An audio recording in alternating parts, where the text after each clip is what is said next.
Item ಯಾವುದೇ ಇರಲಿ try ಮಾಡಿ ಆಚಿ ಚಿಕನ್ ಮಸಾಲಾ.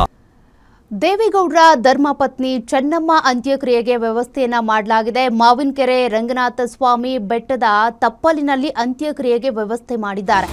ಬೆಟ್ಟದ ತಪ್ಪಲಿನ ಜಮೀನಿನಲ್ಲಿ ಅಂತ್ಯಕ್ರಿಯೆಗೆ ಸ್ಥಳೀಯರಿಂದ ಸಕಲ ಸಿದ್ಧತೆ ವ್ಯವಸ್ಥೆಯನ್ನ ಮಾಡಲಾಗಿದೆ.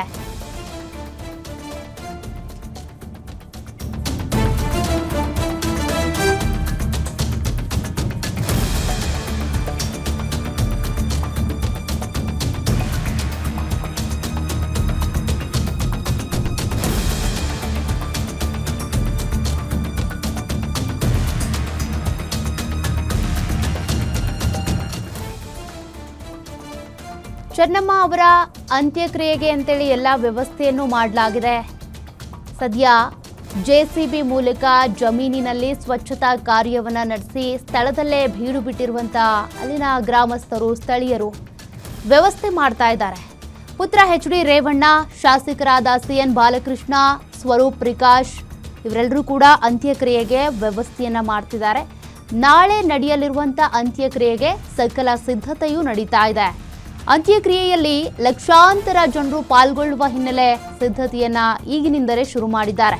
ಇವತ್ತು ರಾತ್ರಿ ಹೊಳೆನರಸೀಪುರದ ರೇವಣ್ಣ ನಿವಾಸದಲ್ಲಿ ಅಂತಿಮ ದರ್ಶನಕ್ಕಾಗಿ ವ್ಯವಸ್ಥೆಯನ್ನ ಮಾಡಲಾಗುತ್ತೆ. ನಾಳೆ ಬೆಳಗ್ಗೆ 7ರಿಂದ 9:30ರವರೆಗೆ ಚೆನ್ನಮ್ಮ ಅಂತಿಮ ದರ್ಶನಕ್ಕಾಗಿ ಅವಕಾಶವನ್ನ ಕಲ್ಪಿಸಿಕೊಡಲಾಗುತ್ತೆ. ಸದ್ಯ ಅಂತ್ಯಕ್ರಿಯೆಯ ಸಿದ್ಧತೆಯನ್ನ ನೀವು ಗಮನಿಸ್ತಾ ಇದ್ದೀರಿ. ಜಮೀನಿನಲ್ಲಿ ಜೆಸಿಬಿ ಮೂಲಕ ಸ್ವಚ್ಛತಾ ಕಾರ್ಯ, ಅಂತ್ಯಕ್ರಿಯೆಗೆ ಬೇಕಾದ ಸಿದ್ಧತೆಗಳು ನಡೀತಾ ಇದೆ. ನಾಳೆ ಅಂತ್ಯಕ್ರಿಯೆ ನೆರವೇರುತ್ತೆ.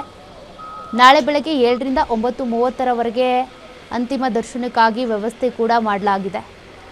ನಾಳೆ ಮಧ್ಯಾಹ್ನ ಅಂತ್ಯಕ್ರಿಯೆ ನೆರವೇರುತ್ತೆ. ಹೊಳೆನರಸೀಪುರದ ರೇವಣ್ಣ ಅವರ ನಿವಾಸದಲ್ಲಿ ನಾಳೆ ಬೆಳಗ್ಗೆ 7ರಿಂದ 9:30ರವರೆಗೆ ಅಂದರೆ ಆ ಭಾಗದಲ್ಲಿ ಹಾಸನ ಹೊಳೆನರಸೀಪುರ ಭಾಗದಲ್ಲಿರುವಂಥ ಅಭಿಮಾನಿಗಳು, ಸಂಬಂಧಿಕರು, ಕುಟುಂಬಸ್ಥರು ಯಾರೇ ಇದ್ರೂ ಕೂಡ ನೋಡೋದಕ್ಕೆ ಅಂತ ನಾಳೆ ಅಲ್ಲಿ ವ್ಯವಸ್ಥೆಯನ್ನ ಮಾಡಲಾಗಿದೆ.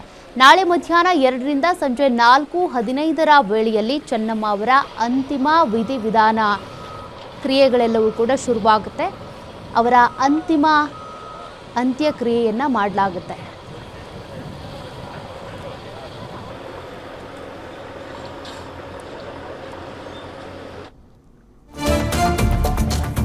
ರಂಗನಾಥ ಸ್ವಾಮಿ ಬೆಟ್ಟದ ತಪ್ಪಲಿನಲ್ಲಿ ಅಂತ್ಯಕ್ರಿಯೆಗೆ ವ್ಯವಸ್ಥೆಯನ್ನ ಮಾಡಲಾಗಿದೆ. ಗ್ಯಾರಂಟಿ ನ್ಯೂಸ್ಗೆ ಶಾಸಕ ಸಿ.ಎನ್. ಬಾಲಕೃಷ್ಣ ಪ್ರತಿಕ್ರಿಯೆ ಕೊಟ್ಟಿದ್ದಾರೆ. ಚೆನ್ನಮ್ಮ ಅಪಾರ ಪ್ರಮಾಣದ ದೈವ ಭಕ್ತರಾಗಿದ್ರು. ರಂಗನಾಥ ಸ್ವಾಮಿ ಬೆಟ್ಟದ ತಪ್ಪಲಿನಲ್ಲೇ ಅಂತ್ಯಕ್ರಿಯೆ ಆಗಬೇಕು ಅಂತ ಹೇಳ್ತಾ ಇದ್ರು. ಅವರ ಇಚ್ಛೆಯಂತನೇ ಬೆಟ್ಟದ ತಪ್ಪಲಿನಲ್ಲೇ ಅಂತ್ಯಕ್ರಿಯೆ ಮಾಡ್ತಾ ಇದ್ದೀವಿ ಅಂತ ಬಾಲಕೃಷ್ಣ ಹೇಳಿಕೆ ಕೊಟ್ಟಿದ್ದಾರೆ. ಅವ್ರ ಮನೆಗೆ ಬಂದಾಗ ಯಾರನ್ನೂ ಕೂಡ ಬರಿಗೈನಲ್ಲಿ ಕಳಿಸ್ತಿರ್ಲಿಲ್ಲ. ಅವರ ಅಂತ್ಯಕ್ರಿಯೆಯಲ್ಲಿ ನಾಡಿನ ಸಹಸ್ರಾರು ಜನ ಭಾಗಿಯಾಗಲಿದ್ದಾರೆ. ಹಾಗಾಗಿ ಅವ್ರಿಗೆ ಬೇಕಾದ ವ್ಯವಸ್ಥೆಯನ್ನ ಮಾಡಲಾಗುತ್ತೆ. ರಂಗನಾಥ ಸ್ವಾಮಿಯ ಬೆಟ್ಟದ ತಪ್ಪಲಿನಲ್ಲಿನೇ ಅಂತ್ಯಕ್ರಿಯೆ ಆಗಬೇಕು ಅಂತ ಅಂದರೆ ಆಸ್ಪತ್ರೆಗೆ ಅಡ್ಮಿಟ್ ಆದಂಥ ಸಂದರ್ಭದಲ್ಲೋ ಬಹಳ ಅನಾರೋಗ್ಯದಿಂದ ಬಳಲ್ತಾ ಇದ್ದ ಸಂದರ್ಭದಲ್ಲೋ ಹೇಳಿದ್ರು ಅನಿಸುತ್ತೆ. ಅವರು ಬಹಳ ದೈವ ಭಕ್ತರಾಗಿದ್ದರು, ಪೂಜೆ ಪುನಸ್ಕಾರಗಳನ್ನ ಮಾಡ್ತಾ ಇದ್ರು. ಜೊತೆಗೆ ಈ ಅಂತ್ಯಕ್ರಿಯೆ ಜಾಗದ ಬಗ್ಗೆನೂ ಕೂಡ ಮಾತನಾಡಿದ್ರು ಅನಿಸುತ್ತೆ. ಹಾಗಾಗಿ ಬಾಲಕೃಷ್ಣ ಇದಕ್ಕೆ ಸಂಬಂಧಪಟ್ಟಂತೆ ಪ್ರತಿಕ್ರಿಯೆ ಕೊಟ್ಟಿದ್ದಾರೆ. ಇನ್ನು ಅಂತ್ಯಕ್ರಿಯೆಯ ಸಂದರ್ಭದಲ್ಲಿ ನಾಡಿನ ಸಹಸ್ರಾರು ಜನರು ಭಾಗಿಯಾಗ್ತಾರೆ, ಸಹಸ್ರಾರು ಸಂಖ್ಯೆಯಲ್ಲಿ ಜನರು ನೆರೆದಿರ್ತಾರೆ. ಹಾಗಾಗಿ ಯಾವುದೇ ರೀತಿಯ ಅವ್ಯವಸ್ಥೆ ಆಗಬಾರ್ದು ಅನ್ನುವಂಥ ಕಾರಣಕ್ಕೆ ಎಲ್ಲ ಸಿದ್ಧತೆಯನ್ನು ಕೂಡ ಈಗಿನಿಂದಲೇ ಶುರು ಮಾಡಿಕೊಂಡಿದ್ದಾರೆ.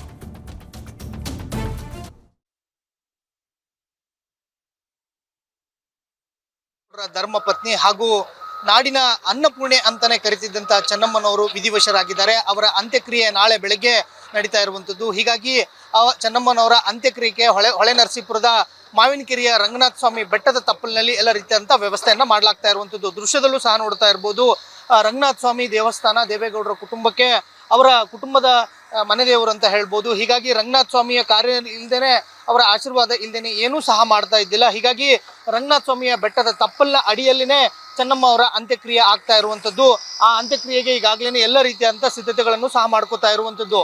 ಸಾಕಷ್ಟು ಸಂಖ್ಯೆಯಲ್ಲಿ ಸಾವಿರಾರು ಕುಟುಂಬಗಳಿಗೆ ಅನ್ನವನ್ನು ಹಾಕಿ ಸಾಕಿದಂತ ಚೆನ್ನಮ್ಮನವರನ್ನ ಮೇಲೆ ಸಾಕಷ್ಟು ಪ್ರೀತಿ ಇರುವಂಥದ್ದು. ಹೀಗಾಗಿ ಅವರ ಅಂತ್ಯಕ್ರಿಯೆಯಲ್ಲಿ ನಾಳೆ ಲಕ್ಷಾಂತರ ಸಂಖ್ಯೆಯಲ್ಲಿ ಈ ಭಾಗದ ಏನು ಅವರ ಅಭಿಮಾನಿಗಳಾಗಿರ್ಬೋದು, ದೇವೇಗೌಡರ ಕುಟುಂಬದ ಆಪ್ತರಾಗಿರ್ಬೋದು, ಎಲ್ಲರೂ ಸಹ ಭಾಗವಹಿಸುವ ಹಿನ್ನೆಲೆಯಲ್ಲಿ ಅಂತ್ಯಕ್ರಿಯೆಗೆ ಇಂದಿನಿಂದನೇ ಸಕಲ ರೀತಿಯಾದಂಥ ವ್ಯವಸ್ಥೆಯನ್ನು ಸಹ ಮಾಡಲಾಗ್ತಾ ಇರುವಂಥದ್ದು ದೃಶ್ಯದಲ್ಲೂ ಸಹ ನೋಡ್ತಾ ಇರ್ಬೋದು. ರಂಗನಾಥ ಸ್ವಾಮಿಯ ಬೆಟ್ಟದ ತಪ್ಪಲಿನ ಅಡಿಯಲ್ಲಿರ್ತಕ್ಕಂಥ ತೋಟದಲ್ಲಿರ್ತಕ್ಕಂಥ ಎಲ್ಲ ತೆಂಗಿನ ಮರಗಳನ್ನು ತೆರವನ್ನು ಸಹ ಮಾಡಿ JCB ಮೂಲಕ ಈಗ ಎಲ್ಲ ರೀತಿಯಾದಂಥ ಸಿದ್ಧತೆಗಳನ್ನು ಸಹ ಮಾಡ್ಕೋತಾ ಇರುವಂಥದ್ದು.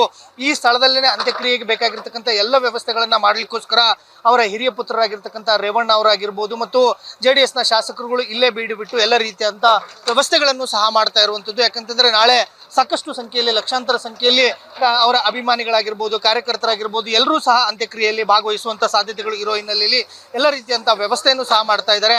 ನಮ್ಮ ಜೊತೆಗೆ ಇದೀಗ ಮಾತನಾಡಲಿಕ್ಕೆ ಶಾಸಕರಾಗಿರ್ತಕ್ಕಂಥ ಬಾಲಕೃಷ್ಣ ಅವರು ಇದ್ದಾರೆ. ಅವರ ಕುಟುಂಬದ ಸಂಬಂಧಿನೂ ಸಹ ಹೌದು, ಅವ್ರನ್ನೂ ಸಹ ಮಾತಾಡಿಸ್ತೀನಿ.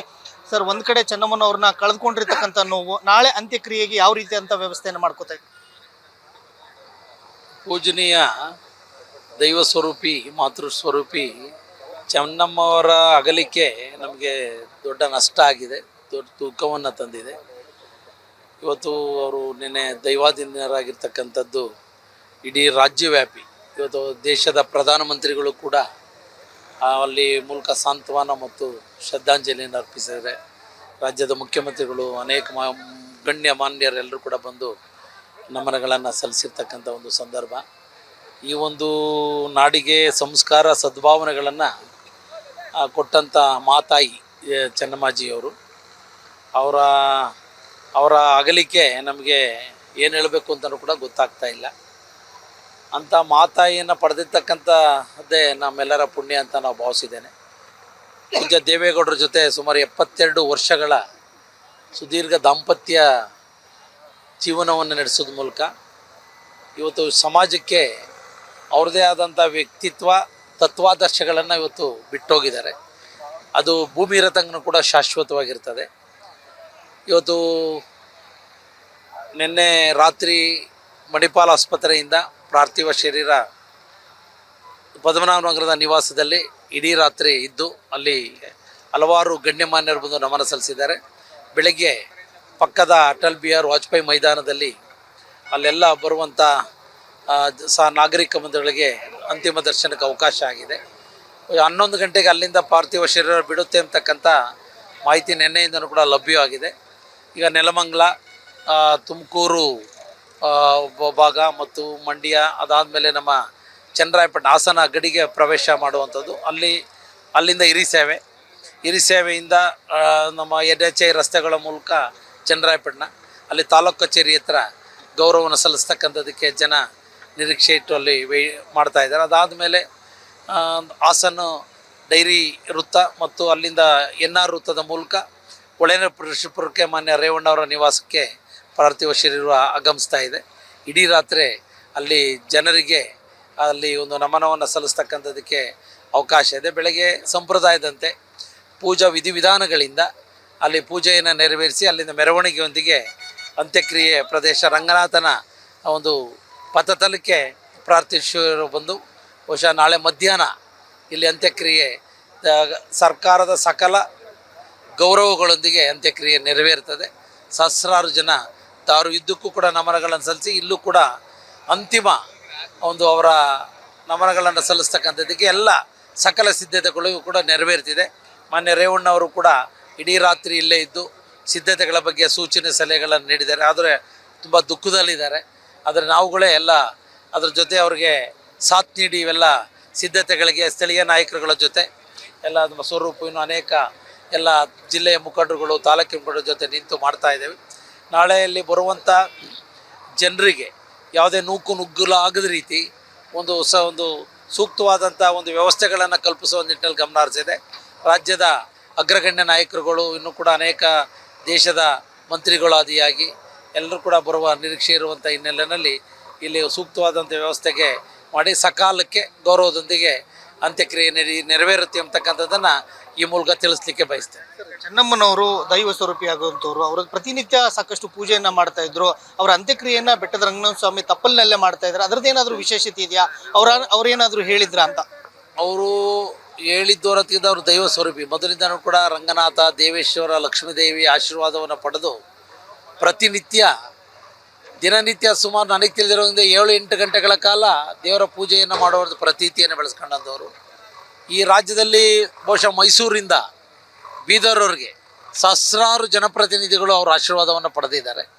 ಅದು ಬಹುಶಃ ನಿನ್ನೆ ಗಣ್ಯಮಾನ್ಯರು ಬಂದು ಅವರ ಪ್ರತಿಕ್ರಿಯೆಯನ್ನು ನಾನು ಹೇಳಿದಾಗ ನಿಮಗೆಲ್ಲ ಅದು ಕೂಡ ಗೊತ್ತಾಗಿದೆ ಅಂತಕ್ಕಂಥ ಭಾವನೆ ಇದೆ. ಏಕೆಂದರೆ ಪ್ರತಿ ವರ್ಷ ಹರಕೆಯನ್ನು ಕಟ್ಟಂಥ ಒಂದು ಪುಣ್ಯಕ್ಷೇತ್ರ. ಈ ಕುಟುಂಬ ಇವತ್ತು ಅರದನಹಳ್ಳಿಯಿಂದ ದೆಹಲಿ ತನಕ ಉನ್ನತ ಆಡಳಿತವನ್ನು ನಡೆಸ್ತಕ್ಕಂಥದ್ದಕ್ಕೆ ಈ ತಪೋಭೂಮಿ ಅವ್ರಿಗೆ ಆಶೀರ್ವಾದವನ್ನು ನೀಡಿರ್ತಕ್ಕಂಥದ್ದು. ಆ ಹಿನ್ನೆಲೆಯಲ್ಲಿ ಕುಟುಂಬ ವರ್ಗ ದೇವೇಗೌಡರು, ಕುಮಾರಣ್ಣ, ರೇವಣ್ಣವರು ಸಂಕಲ್ಪವನ್ನು ಮಾಡಿ ಇಲ್ಲೇ ಅಂತ್ಯಕ್ರಿಯೆಯನ್ನು ರಂಗನಾಥನ ಪಥದಲ್ಲದಲ್ಲೇ ಮಾಡಬೇಕು ಅಂತಕ್ಕಂಥ ತೀರ್ಮಾನ ಆಗಿ ಈ ಒಂದು ಪ್ರದೇಶದಲ್ಲಿ ಈಗಾಗಲೇ ಸಿದ್ಧತೆಗಳಾಗ್ತಾ ಇದೆ. ಅದು ದೈವೇಚ್ಛೆ, ಅವರು ದೈವ ಸ್ವರೂಪಿ. ಆ ಒಂದು ಹಿನ್ನೆಲೆಯಲ್ಲಿ ಈ ಜಾಗ ಅದಕ್ಕೆ ಅವ್ರಿಗೆ ಸೂಕ್ತವಾಗಿದೆ ಅನ್ನೋದು ನಮ್ಮ ಅಭಿಪ್ರಾಯ. ಚೆನ್ನಮ್ಮನವರು ಕುಟುಂಬವನ್ನ ಪಾಲನೆ ಪೋಷಣೆ ಮಾಡೋದ್ರ ಜೊತೆಗೆ ಸಾವಿರಾರು ಕುಟುಂಬಗಳಿಗೆ ಅನ್ನವನ್ನು ಹಾಕಿದಂಥವ್ರು. ಮನೆಗೆ ಬಂದಂಥ ಸಂದರ್ಭದಲ್ಲಿ ಯಾರಿಗೂ ಸಹ ಬರಿಗೈಲಿನಲ್ಲಿ ಕಳಿಸ್ತಿದ್ದಿಲ್ಲ, ಎಲ್ರಿಗೂ ಸಹ ಊಟವನ್ನು ಹಾಕ್ತಾ ಇದ್ರು. ಅದ್ರ ಬಗ್ಗೆ ಅವರ ಸದ್ಭಾವನೆಗಳಿಗೆ ನಾವು ಬೆಲೆ ಕಟ್ಟಲಿಕ್ಕೆ ಆಗಲ್ಲ.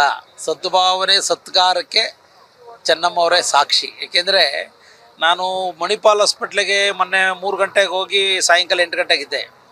ಅವರ ಬಾಲ್ಯದ ದಿನಗಳನ್ನು ಕುಮಾರಣ್ಣವರು, ಬಾಲಕೃಷ್ಣೇಗೌಡರು, ರೇವಣ್ಣರೆಲ್ಲ ನೆನಪಿಸ್ಕೊತಾ ಇದ್ರು.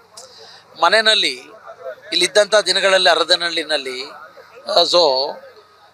ಪುಡಲಿಪೆ ಅರದನಹಳ್ಳಿಲಿ ಇದ್ದಂಥ ಸಂದರ್ಭದಲ್ಲಿ ಯಾರಾದರೂ ಬಡವರು ಅವ್ರಿಗೆ ಓದೋಕ್ಕೆ ಕಷ್ಟ ಆಗಿದರೆ, ಊಟಕ್ಕೆ ಕಷ್ಟ ಆಗಿದರೆ ಮನೆಯಲ್ಲೇ ಕರೆಸಿ ಊಟ ಆಗ್ತಕ್ಕಂಥದ್ದು. ಆ ಊಟ ಹಾಕಿ ಅವ್ರಿಗೆ ಮುಗಿದ ಮೇಲೆ ಖಾಲಿ ಆದರೆ ಪುರಿ ನಮ್ಮ ಕಡೆ ಪುರಿ ಅಂತೀವಿ, ಕಡೆಗೆ ಮಂಡಕ್ಕಿ ಅಂತೀವಿ. ಅದನ್ನು ತಗೊಂಡು ತಿಂದು ಇವತ್ತು ಸಾಕಪ್ಪ ಊಟ ಅನ್ನೋ ಒಂದು ತೃಪ್ತಿನಲ್ಲಿ ಇವತ್ತು ಸಮಾಜಕ್ಕೆ ಸೇವೆ ಕೊಟ್ಟಿರ್ತಕ್ಕಂಥ ವಿಚಾರ. ಅವರ ಮನೆಗೆ ಕಷ್ಟ, ಒಂದು ದುಃಖದ ವಾತಾವರಣದಲ್ಲಿ ಮನೆಗೆ ಹೋಗಿದ್ರೆ ಲಕ್ಷಾಂತರ ಜನರ ಕಣ್ಣೀರನ್ನು ಒರೆಸುವಂಥ ಕೆಲಸವನ್ನು ಮಾಡಿದ್ದಾರೆ. ಕೆಲವರು ಪೂಜ್ಯ ದೇವೇಗೌಡರು ನೇರವಾಗಿ ಮಾತನಾಡೋಕ್ಕಾಗದೇ ಇದ್ದಂಥ ಸಂದರ್ಭದಲ್ಲಿ ಪೂಜನೀಯ ಚೆನ್ನಮ್ಮಾಜಿಯವರ ಮೂಲಕ ಅವರ ಅಹವಾಲುವನ್ನು ಸಲ್ಲಿಸಿ ಪರಿಹಾರವನ್ನು ಕಂಡುಕೊಳ್ತಕ್ಕಂಥ ಸಹಸ್ರಾರು ಘಟನೆಗಳು ಕೂಡ ಇದೆ ಅಂತ ಹೇಳಲಿಕ್ಕೆ ಬಯಸ್ತಾ ಇದ್ದೀನಿ. ಏಕೆಂದರೆ ಯಾರೇ ಹೋಗಲಿ ಮನೆಗೆ ಒಂದು ಕೂತ್ಕೊಳ್ಳಿ, ಊಟ ಮಾಡಿ, ಅವ್ರು ತಿಂಡಿ ಆಮೇಲೆ ಒಳ್ಳೆಯದನ್ನು ಬಯಸಿ ಆತ್ಮಸ್ಥೈರ್ಯ ತುಂಬುವಂಥ ಕೆಲಸವನ್ನು ರಾಜ್ಯದಲ್ಲಿ ಕಳೆದ 22 ವರ್ಷಗಳಿಂದನೂ ಕೂಡ ಮಾಡ್ಕೊಂಬಂದಿರ್ತಕ್ಕಂಥದ್ದು ವಿಶೇಷ. ದೇವೇಗೌಡರ 6.5 ದಶಕಗಳ ರಾಜಕಾರಣದಲ್ಲಿ ಚೆನ್ನಮ್ಮಾಜಿಯವರ ಪಾತ್ರ ತುಂಬ ಹಿರಿದಾದದ್ದು. ಅದನ್ನು ಪೂಜ್ಯ ದೇವೇಗೌಡರು ಕೂಡ ಪ್ರಸ್ತಾಪವನ್ನು ಮಾಡಿದ್ದಾರೆ. ಅವರ ಕಷ್ಟ ಸುಖ ಏಳು ಬೀಳುಗಳಲ್ಲಿ ಇದು ಚೆನ್ನಮ್ಮಾಜಿಯವರ ಪಾತ್ರ ಕೊಡುಗೆ ಅಪಾರವಾದಂಥ ಅನ್ನೋದು ಹೇಳಲಿಕ್ಕೆ ಬಯಸ್ತಾ ಇದ್ದಾರೆ. ನಾವು ರಾಜಕಾರಣಿ ಅನ್ನೋದಕ್ಕಿಂತ ಚೆನ್ನಮ್ಮ ಅವರ ಅಳಿಯ ತಮ್ಮನ್ನ ಜೊತೆಗೆ ಯಾವ ರೀತಿಯಾಗಿ ಮಾತನಾಡ್ತಾ ಇದ್ರು ಸರ್? ನಮ್ಮ ಮಂಜುನಾಥ್ ಅವರ ಸಹೋದರ. ಬಹುಶಃ ತುಂಬ ಅಭಿಮಾನಕ್ಕೆ ಬೆಲೆ ಕಟ್ಟಲಿಕ್ಕಾಗಲ್ಲ. ನಾನು ಕಳೆದ 3 ತಿಂಗಳಿಂದ ನಮ್ಮ ಮಗಳ ವಿವಾಹ ಮಹೋತ್ಸವದ ಪತ್ರಿಕೆ ಕೊಡೋಕ್ಕೆ ಹೋದಾಗ ಅರಸಿ ತಲೆ ಮುಟ್ಟಿ ಆಶೀರ್ವಾದ ಮಾಡಿ ನಮಗೆ ನಮ್ಮ ಶ್ರೀಮತಿಯರಿಗೆ ಒಳ್ಳೇದಾಗ್ಲಪ್ಪ, ಯಾವಾಗ ಹೋದರೂ ಕೂಡ ನಿಮ್ಮ ಮಕ್ಕಳು ಚೆನ್ನಾಗಿದ್ದಾರಾ, ಕ್ಷೇತ್ರದಲ್ಲಿ ಚೆನ್ನಾಗಿ ಕೆಲಸ ಮಾಡ್ತಿದೆಯಾ, ಇನ್ನೂ ಒಳ್ಳೆ ಕೆಲಸ ಮಾಡ್ಕೊಂಡು ಹೋಗು, ಆತ್ಮಸ್ಥೈರ್ಯ ತುಂಬರು, ಸ್ಫೂರ್ತಿಯ ಚಿಲುಮೆ ಆಗಿದೆ ಎಲ್ಲರಿಗೂ ವಿಶೇಷವಾಗಿ. ಏಕೆಂದರೆ ಅವರ ನಡವಳಿಕೆಗಳನ್ನು ನೋಡಿ ಎಷ್ಟೋ ಕುಟುಂಬಗಳು ಆ ದಾರಿನಲ್ಲಿ ಸಾಗಿದ್ದಾವೆ. ಯಾವ ರೀತಿ ಒಂದು ಕುಟುಂಬಸ್ಥೆ ಬದುಕಿನಲ್ಲಿ ಹೆಂಗೆ ಒಂದು ಬದುಕನ್ನು ಕಟ್ಕೋಬೇಕು, ಯಾವ ರೀತಿ ಒಂದು ಸರಳ ಜೀವನದ ಮೂಲಕ ವ್ಯಕ್ತಿತ್ವವನ್ನು ರೂಪಿಸ್ಕೋಬೇಕು ಅನ್ನೋದ್ರ ಬಗ್ಗೆ ಚೆನ್ನಮ್ಮಾಜಿಯವರ ಒಂದು ಸೇವೆ ಅದಕ್ಕೆ ಸಾಕ್ಷಿಯಾಗಿದೆ ಅನ್ನೋದನ್ನು ಹೇಳಲಿಕ್ಕೆ ಬಯಸ್ತೇನೆ. ಇದಿಷ್ಟು ಬಾಲಕೃಷ್ಣ ಅವರ ಮಾತುಗಳಾದ್ರೆ, ಯಾಕಂತಂದ್ರೆ ಚೆನ್ನಮ್ಮ ಅವರು ಸಹ ದೈವ ಭಕ್ತರಾದಂಥವ್ರು, ಸಾವಿರಾರು ಕುಟುಂಬಗಳಿಗೆ ಅನ್ನವನ್ನ ಹಾಕಿದಂಥವ್ರು. ಹೀಗಾಗಿ ಅವರ ಅಂತಿಮ ದರ್ಶನವನ್ನ ಮಾಡಬೇಕು, ಅವರ ಅಂತ್ಯಕ್ರಿಯೆಯಲ್ಲಿ ಪಾಲ್ಗೊಳ್ಬೇಕು ಅಂತೇಳಿ ನಾಳೆ ಲಕ್ಷಾಂತರ ಸಂಖ್ಯೆಯಲ್ಲಿ ಈ ಭಾಗದ ಜನರು ಭಾಗವಹಿಸುವಂತ ಸಾಧ್ಯತೆ ಇರುವಂಥದ್ದು. ಮತ್ತು ಚುನಾಯಿತ ಜನಪ್ರತಿನಿಧಿಗಳಾಗಿರ್ಬೋದು, ಅಧಿಕಾರಿಗಳಾಗಿರ್ಬೋದು ಮತ್ತು ನಾಡಿನ ಮಠಾಧೀಶರು ಎಲ್ಲರೂ ಸಹ ನಾಳಿನ ಅಂತ್ಯಕ್ರಿಯೆಯಲ್ಲಿ ಭಾಗವಹಿಸ್ತಾ ಇರುವ ಹಿನ್ನೆಲೆಯಲ್ಲಿ ಇಲ್ಲಿ ಸಾಕಷ್ಟು ವ್ಯವಸ್ಥೆಯನ್ನು ಸಹ ಮಾಡಲಾಗ್ತಾ ಇರುವಂಥದ್ದು. ಯಾಕಂತಂದ್ರೆ ಯಾರಿಗೂ ಸಹ ಯಾವುದೇ ರೀತಿಯಂತ ಅಸ್ತವ್ಯಸ್ತ ಆಗಬಾರ್ದು ಅನ್ನೋ ಒಂದು ನಿಟ್ಟಿನಲ್ಲೇ ಅಂತ್ಯಕ್ರಿಯೆಗೆ ಎಲ್ಲ ರೀತಿಯಂತ ವ್ಯವಸ್ಥೆಗಳನ್ನ ಮಾಡ್ಕೊಳ್ಳಲಾಗ್ತಾ ಇರುವಂತದ್ದು. ಕ್ಯಾಮರಾಮನ್ ರವಿ ಜೊತೆ ವೀರೇಶ್ ದಾನಿ, ಗ್ಯಾರಂಟಿ ನ್ಯೂಸ್, ಹಾಸನ.